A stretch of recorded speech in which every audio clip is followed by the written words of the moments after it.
Hi there. I recently acquired a second Roland MT-32, which was boxed and in lovely condition.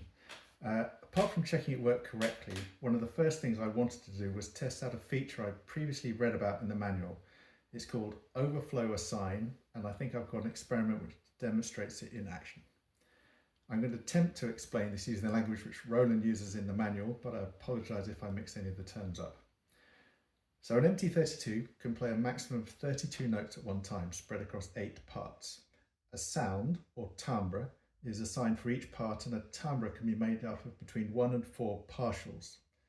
The MT-32 can play a maximum of 32 partials at once, which means that if you want to get 32 simultaneous notes out of it, you need to use timbres which require only a single partial. In practice, most of the timbres use at least 2 partials, so you're likely to run out of partial capacity well before you can play 32 simultaneous notes. The Overflow Assign feature allows an MT-32, when it runs out of capacity, to overflow any extra notes to another MT-32 via the MIDI out port for a maximum of 64 simultaneous partials. I don't believe there's anything which would stop you from chaining more than two MT-32s together and get a capacity of more than 64 partials, except for the practicality of MIDI latency through a chain. It probably also still work if the overflow device isn't an MT-32, although having sounds which don't match from different devices probably wouldn't be very useful. So the setup I've got a MIDI keyboard, the MIDI out from that going into the MIDI in of the primary MT-32, cable going from the MIDI out of the primary goes into the MIDI in of the secondary.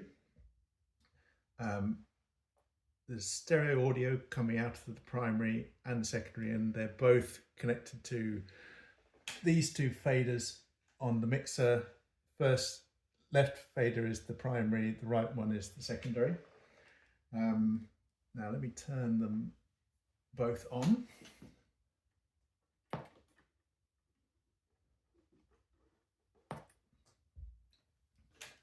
Okay, the brightness of the primary is really quite different from the secondary. I'm not sure it's better or worse, and there doesn't seem to be any way of adjusting the brightness, at least through the buttons. Maybe there's a pot that you can change inside.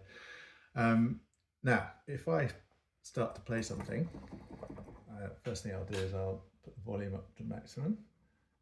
If I start to play something, you don't get anything.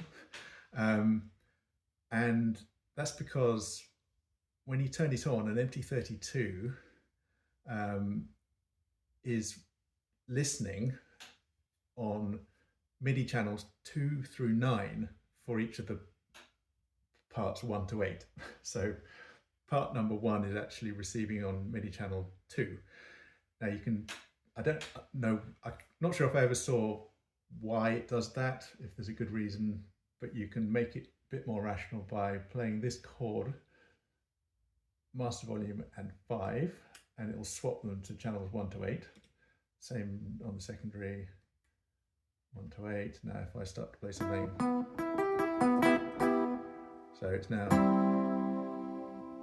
you can see as I play, you get a little LED on the primary to say that it is receiving MIDI messages, and we can obviously hear it.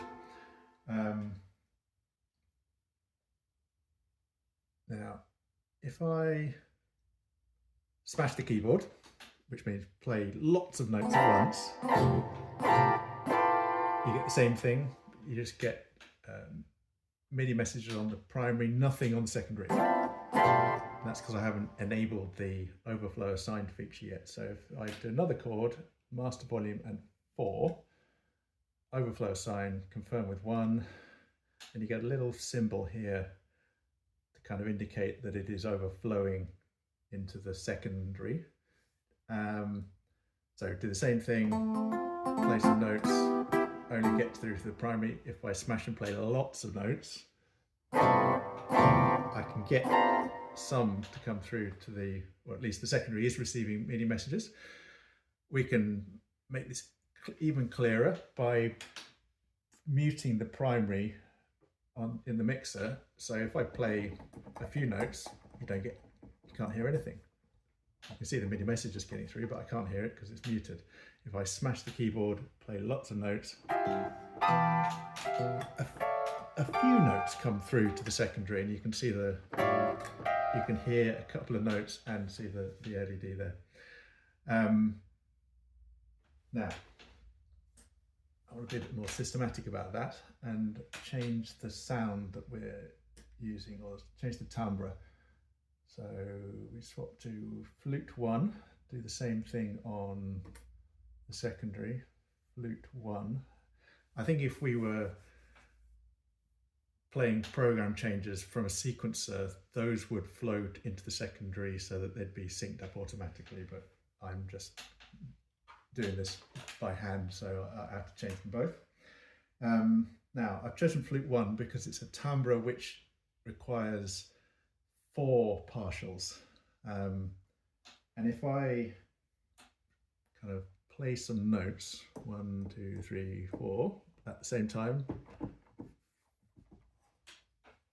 5 notes, 6 notes, still can't hear anything, 7 notes, 8 notes, still can't hear anything. If I play 9, I get an overflow.